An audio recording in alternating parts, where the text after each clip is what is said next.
Opening call for artists. In search of refuge. Commissioning amount £10,000. Proposal submission deadline 12 noon 17th December 2021. Introduction.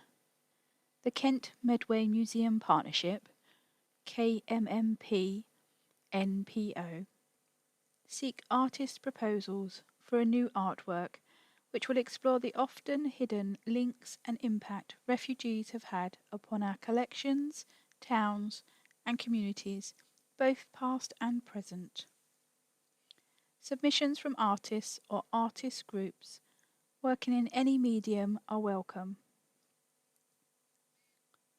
The commission comprises two elements.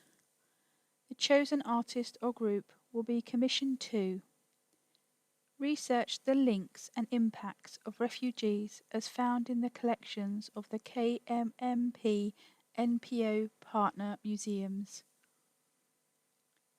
Create a physical object that can be exhibited and which forms a focus through which audiences can engage with, and further explore the research made by the artist or artist group. The outputs of the commission should be inspired either by objects already found within one or more of the KMMP NPO museum collections, or by an identified absence of an object significant to the history and communities the museum represents. The Commission should cast light upon the untold and unacknowledged stories that exist within the partners' collections and provide an opportunity for our audiences and visitors to further explore these relationships. Artists are encouraged to include engagement with individuals, groups and organisations that have meaningful links and connections with refugees historically or contemporarily. The Commission. The term refugee comes directly from the French word refuge and originally applied to the Walloon and Huguenot strangers who came to England, and in particular Kent and the South East, after the revocation of the Edict of Nantes in 1685. From industry, technology, cuisines and culture, the influence that refugee communities and individuals have had in Kent and beyond is incredibly significant, through clear evidence of which is often found lacking within our museums and collections. Whether inspired by tangible cultural heritage links, such as artifacts, architecture, industry and everyday objects, intangible cultural heritage connections, such as transferred knowledge, skills, oral tradition, performance, or objects and items that may not have survived or been collected by museums. The KMMP NPO seeks to further understand how these traces can be unearthed, articulated and shared more broadly across our audience and communities. Background. The KMMP NPO is a group of 4 museums: the historic Dockyard, Chatham, Canterbury Museums and Galleries, Guildhall Museum, Rochester, and the collections of Tunbridge Wells Borough Council, funded by Arts Council England, ACE, to work together to deliver excellence in the use of collections and to inspire learning, creativity and well-being to existing and new audiences in their communities.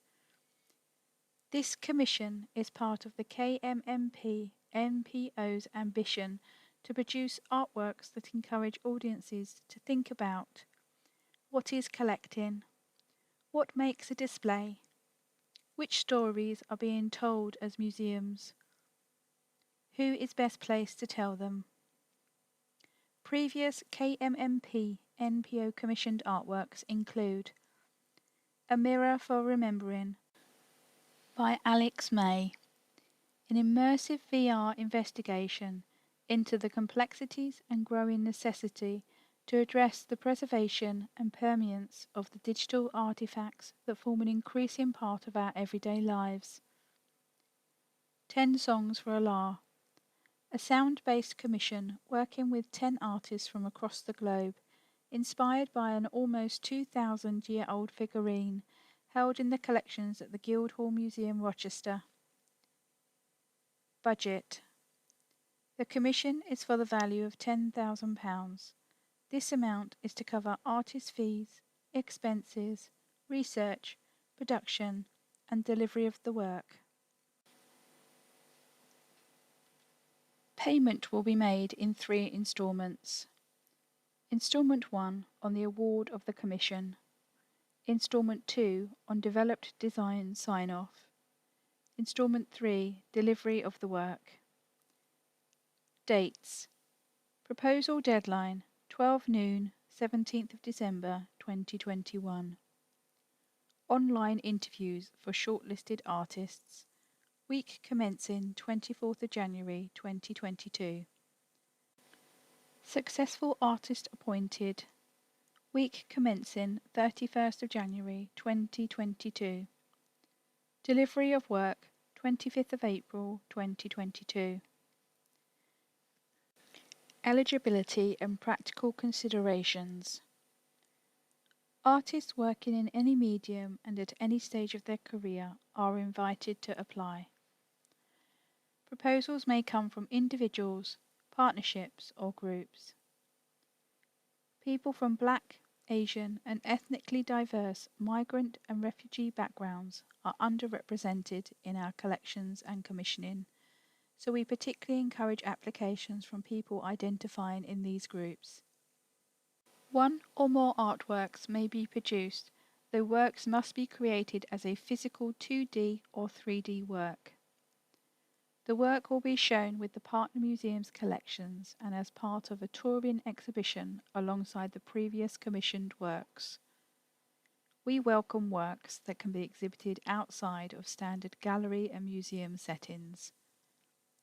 Works must be engaging, accessible, and aim to appeal to a broad range of audiences. Access to the museum collections not on public display or currently inaccessible must be arranged through prior liaison with the NPO Cultural Projects Manager. Please note, some of the partner museums may not be currently accessible to the general public. Do check before planning a general visit. The object or objects created as part of the commission will be added to the permanent collections of the partner museums. The KMMP NPO shall own the selected proposals in their entirety, including intellectual property rights and all digital and physical assets comprising the work. Moral rights, copyright, design, and Patents Act 1988 remain vested in the artist. The artist will fully document and promote the development and creation of the work and participate in talks, online events, blog and vlog, social media, private views and press activities. How we can support you. The Kent-Medway Museum Partnership will further support you in numerous ways throughout the application process and development of the funded commissioned artwork. We will provide assistance in your application for this project where possible.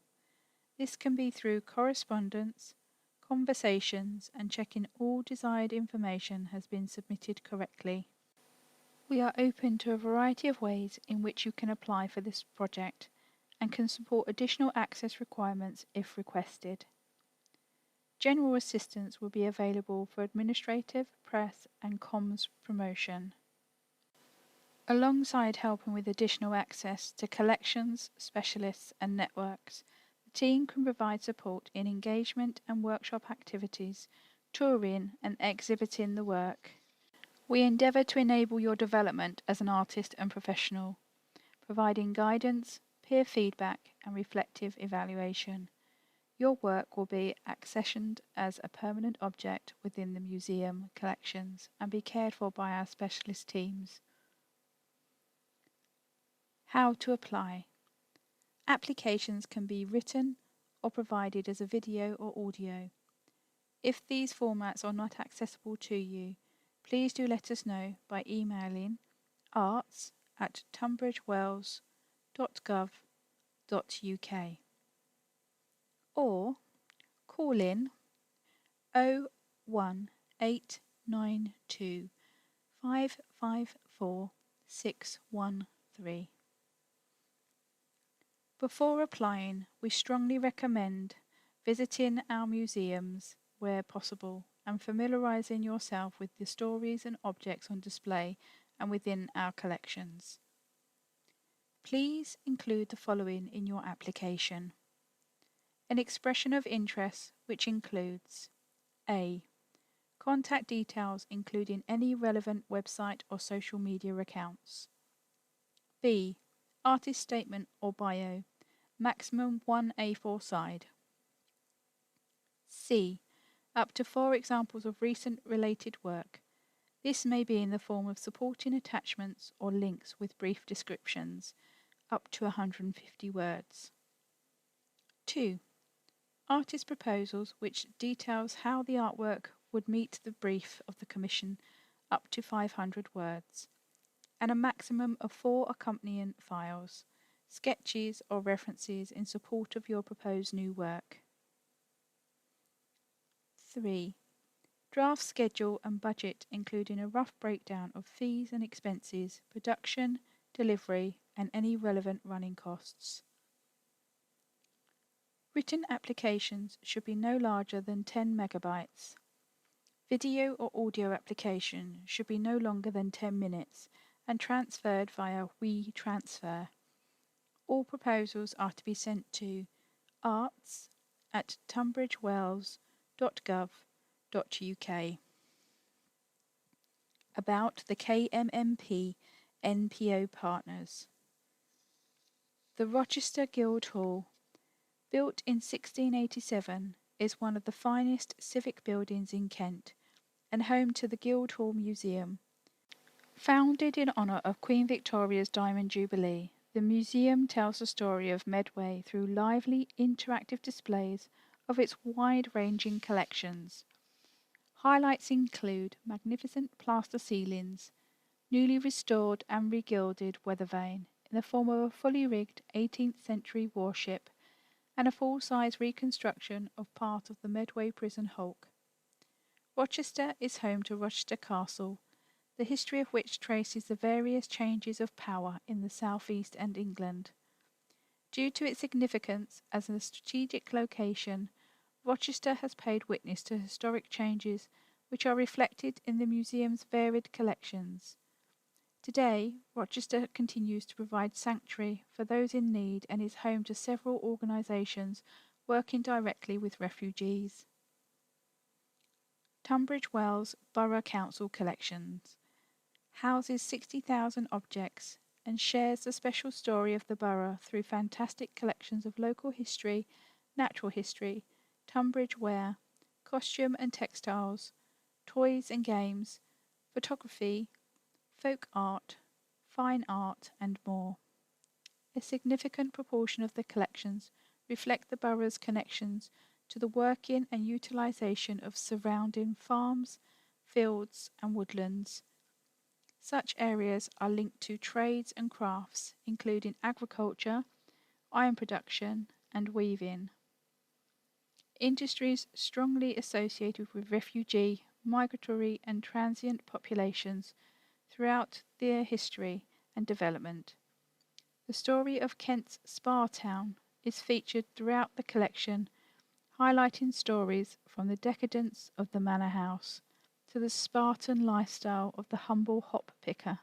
With support from Heritage Lottery Fund, Arts Council England, Kent County Council and Tunbridge Wells Borough Council, the museum, library, art gallery and adjacent adult education centre are currently closed to be redeveloped into a new cultural and learning hub, the Amelia, opening in April 2022. The historic Dockyard, Chatham. is the most complete dockyard of the Age of Sail in the world. Set in an impressive 80-acre complex, it is one of Britain's leading maritime heritage attractions, with 3 historic warships, a working Victorian ropery, historic lifeboat collection, dockyard railway, interactive galleries, Hearts of Oak Digital Theatre, and magnificent collections from 2 national museums. It offers unrivaled opportunities to explore ships that helped shape the world and the stories of the people who built them. Historically, the dockyard has been the location for historic movements of people, either passing through or working on site. One such story, recently featured in the exhibition Hidden Heroines, is that of Sue Panzar, the first female technician apprentice. Panzar and her family were part of the mass emigration of Asians from Uganda to the UK that escaped Idi Amin. Panzar started her apprenticeship in the dockyard in 1974. The dockyard has a small selection of documents and articles relating to Panzar. Canterbury Museum and Galleries is home to the Beanie House of Art and Knowledge and Canterbury Roman Museum. Their unique collections cover a broad spectrum of material encompassing art, archaeology and well collections brought to Canterbury by intrepid explorers and collectors. The natural world, the rich heritage of Canterbury and the social history of East Kent, with learning at the heart of what they do. Their collection-led activities are designed to stimulate curiosity, imagination and creativity. Canterbury has strong connections with Walloon and Huguenot communities, many of whom settled in the area. The Beanie holds a collection of Huguenot items, including some items on loan from the French Protestant Church. The arrival of Walloon and Huguenot refugees brought much-needed skills and wealth that helped boost England's economy. Huguenots were also key investors in the Bank of England, and its first governor was descended from Huguenot immigrants. The bank and the creation of the national debt meant that the government could borrow money to fight wars that enabled the British Empire to grow and protected the Atlantic from slave ships and the plantation system.